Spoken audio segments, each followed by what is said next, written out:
નમસ્કાર વિદ્યાર્થી મિત્રો, હું આશિષ વિરડિયા આપ સર્વેનું મારી યુટ્યુબ ચેનલમાં હાર્દિક સ્વાગત કરું છું। આજે આપણે ધોરણ 12માં ચેપ્ટર નંબર 6 એટલે કે ભાગીદારની નિવૃત્તિ અને મૃત્યુની શરૂઆત કરવાની છે। આપણે અગાઉ ચેપ્ટર નંબર 5 સુધીના વિડીયો મૂકેલા છે, જો તમે લોકોએ હજુ સુધી જોયા ના હોય તો જોઈ લેજો। તો ચેપ્ટર નંબર 6 ભાગીદારની નિવૃત્તિ અને મૃત્યુ, આ જે ચેપ્ટર છે તે બેઝિકલી ચેપ્ટર નંબર 5 પર થોડું ડિપેન્ડ છે। એટલે કે ચેપ્ટર નંબર 5નો તમને જો ફંડામેન્ટલ્સ આવડતો હોય તો તમને ચેપ્ટર નંબર 6માં આટલું ખાસ અઘરું નહીં લાગે, બરાબર છે। તો ચેપ્ટર નંબર 6 જે છે એ બોર્ડની અંદર ટોટલ 9 માર્ક્સની અંદર પૂછાય છે। ટોટલ 9 માર્કની અંદર પૂછાય છે। એમાં એક એસક્યુ હોય છે અને એક દાખલો સેક્શન ઈની અંદર 8 માર્કમાં પૂછવામાં આવે છે। તો ચલો આપણે ચેપ્ટરની શરૂઆત કરીએ કે ભાગીદારની નિવૃત્તિ અને મૃત્યુમાં કયા કયા પોઈન્ટ આવે છે। તો સૌથી પહેલાં શરૂઆત કરીએ આપણે અંદર તો કે ભાગીદારની નિવૃત્તિ અને મૃત્યુ।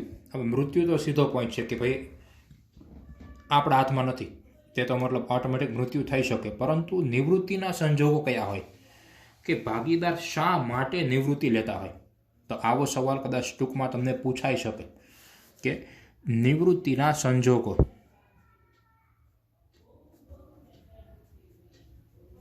કે આપણે કહી શકાય તો કે કારણો, તો કે કયા કયા કારણો હોઈ શકે જેનાથી ભાગીદાર નિવૃત્તિ જાહેર કરતો હોય। તો એમાં અલગ અલગ 2 પોઈન્ટ છે। એક તો પહેલું કારણ છે એ છે ભારતીય ભાગીદારી ધારા અનુસાર। આમાં અલગ અલગ બહુ બધા પોઈન્ટ આવશે, એને આપણે ચર્ચા કરીશું। અને જે બીજો પોઈન્ટ છે તે છે અંગત કારણોસર સ્વૈચ્છિક નિવૃત્તિ। ટોટલ 2 કારણ છે। આપણે બંનેની સમજૂતીમાં આગળ વધીએ તો ચેપ્ટર નંબર 6ની અંદર આ જે પહેલું કારણ છે ભારતીય ભાગીદારી ધારા અનુસાર કઈ રીતે મતલબ ભાગીદાર નિવૃત્તિ લઈ શકે, તેમાં સૌથી પહેલું જે કારણ છે એ છે સર્વસંમતિ। હવે સર્વસંમતિ મતલબ શું?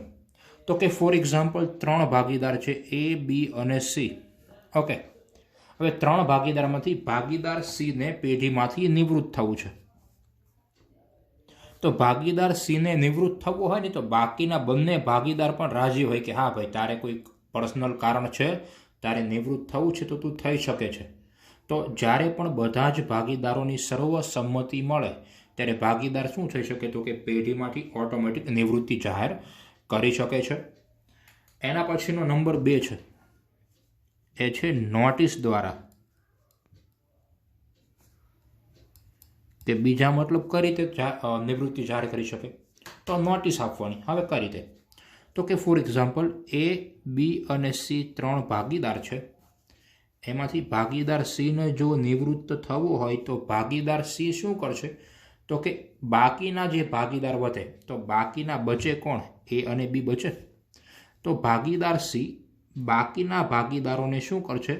ફરજિયાત લેખિતમાં નોટિસ આપશે, અને નોટિસમાં જે તારીખ લખી હોય,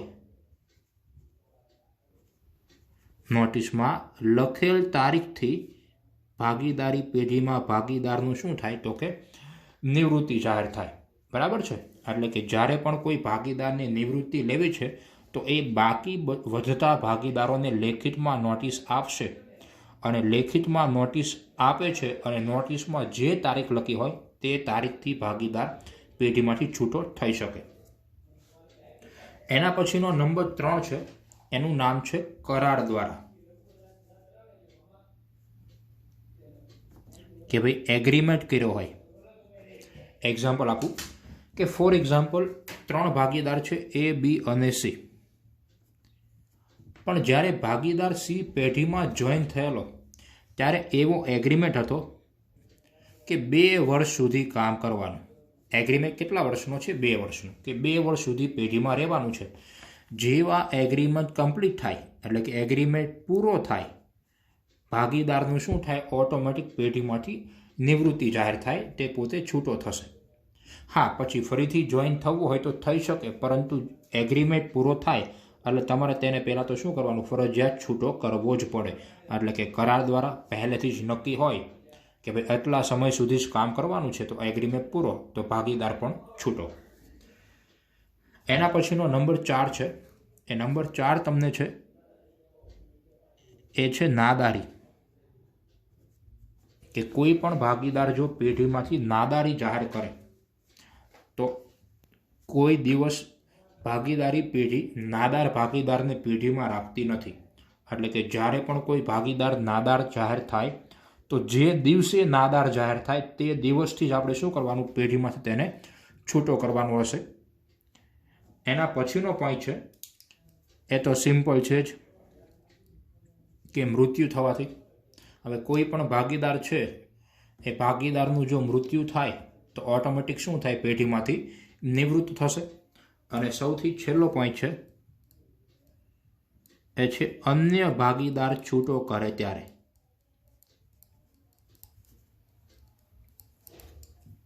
અન્ય ભાગીદાર મતલબ કે 3 ભાગીદાર છે, A, B અને C.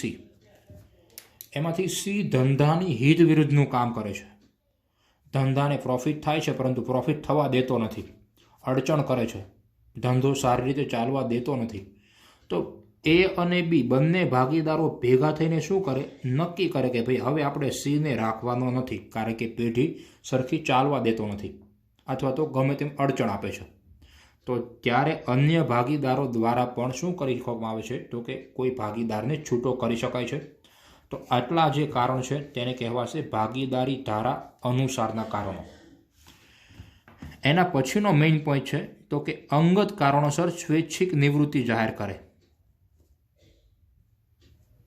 હવે અંગત બહુ બધા કારણ હોય કે કદાચ ફેમિલી ટ્રાન્સફર કરવું હોય, નોકરીમાં મતલબ હવે એને ટાઈમ દઈ ના શકતો હોય, કોઈ બીજી અને બિઝનેસ કરવો હોય, મતલબ ઘણા બધા અંગત કારણોસર હોઈ શકે જેનાથી ભાગીદાર સ્વેચ્છાએ નિવૃત્તિ જાહેર કરે.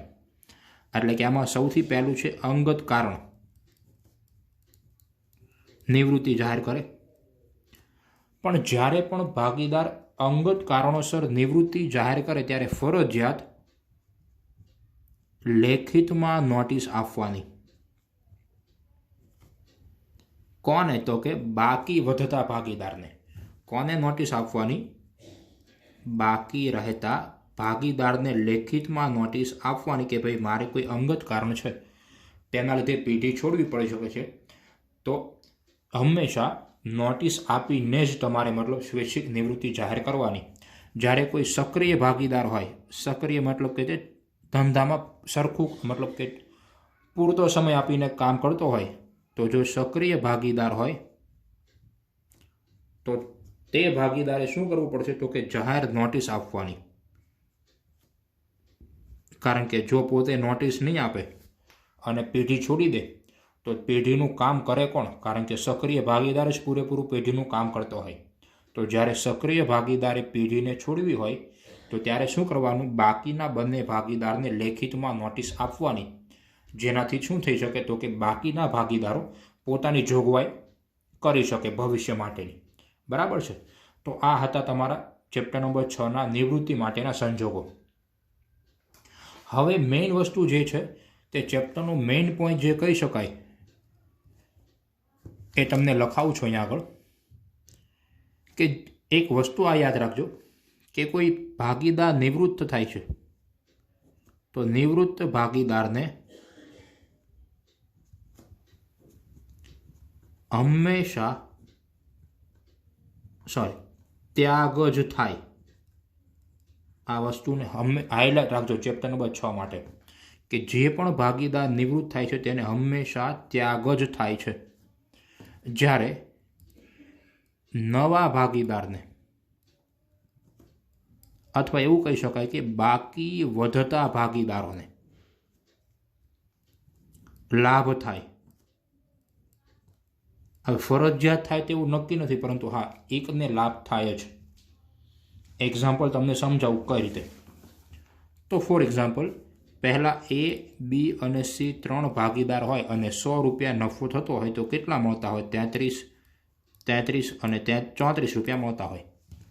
હવે ફોર એક્ઝામ્પલ ભાગીદાર સી નિવૃત્તિ જાહેર કરે અને 100 રૂપિયા નફો હોય તો એ અને બીને કેટલા 50 મળશે. તો અહીંયા તમે જોઈ શકો છો કે પહેલાં એને 33 મળતા હતા, સી જતો રહ્યો પછી એને કેટલા મળે તો કે 50, એટલે 17 રૂપિયા વધારે મળે, તો આને લાભ કહેવાય. બીને પણ 33 મળતા હતા, હવે કેટલા મળે છે 50, એનો મતલબ કે બીને પણ શું થાય 17 રૂપિયાનો લાભ જ થાય. જ્યારે ભાગીદાર સીની વાત કરીએ તો સીને 34 રૂપિયા મળતા હતા, હવે કંઈ મળતું નથી, એનો મતલબ કે ભાગીદાર સીને શું થાય 34 રૂપિયાનો ત્યાગ. બરાબર છે, એટલે કે જે પણ ભાગીદાર નિવૃત્ત થાય એને હંમેશા ત્યાગ થાય, જ્યારે બાકી વધતા જે ભાગીદાર હોય કે નવા ભાગીદાર તેને હંમેશા લાભ જ થાય. અમુકને ત્યાગ થઈ શકશે, એવા દાખલા આવશે ત્યારે આપણે જોઈ લઈશું. તો લાભ મેળવવાની અલગ અલગ મેથડ છે, એમાં આજના વિડીયોમાં આપણે એક મેથડની માહિતી મેળવીશું. તો મેથડ સમજવાની કઈ રીતે કે ભાઈ કઈ રીતે ખબર પડે કે આ પહેલી મેથડ કામમાં લાગશે, તેના માટે મેં થોડી હિન્ટ આપી છે તમને.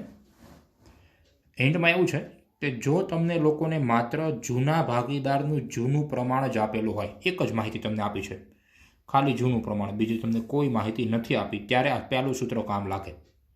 એક્ઝામ્પલથી તમને વધારે વ્યવસ્થિત સમજાવું. લખ્યું છે એ, બી અને સીનું નફા નુકસાનનું પ્રમાણ 2:1:2 છે. ભાગીદાર સી છે તે નિવૃત્ત થાય છે અને કીધું કે નવું પ્રમાણ અને લાભ મેળવી દો. બરાબર છે, એટલે મેં તમને કીધું તે પ્રમાણે કે જૂના ભાગીદારનું જૂનું પ્રમાણ આપ્યું છે, બાકી કોઈ માહિતી નથી આપી. તો આવામાં શું કરવાનું?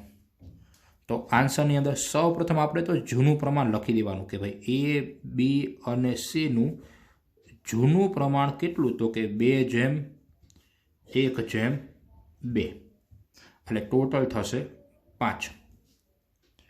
હવે કોણ નિવૃત્ત થાય છે તો કે ભાગીદાર સી નિવૃત્ત થાય, તો હવે બાકી કોણ વધે? તો બાકી ભાગીદારની અંદર એ અને બી વધે.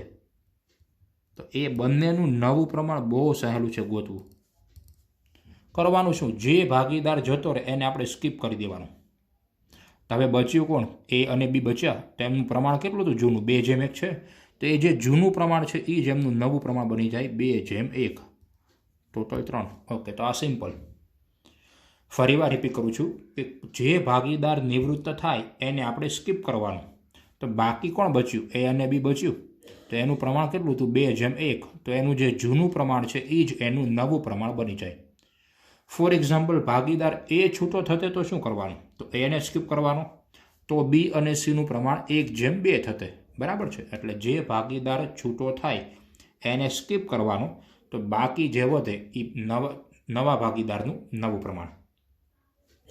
એટલે એક જ માહિતી આપી હોય ત્યારે આવી વસ્તુ આપણે ધારવાની.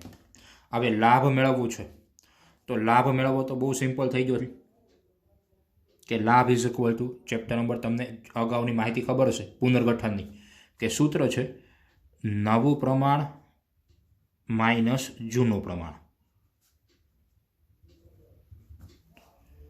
નવું પ્રમાણ માઇનસ જૂનું પ્રમાણ. એમાં સૌથી પહેલાં ભાગીદાર એની વાત કરીએ. તો ભાગીદાર એનું નવું પ્રમાણ છે 2/3, એનું જૂનું પ્રમાણ છે 2/5.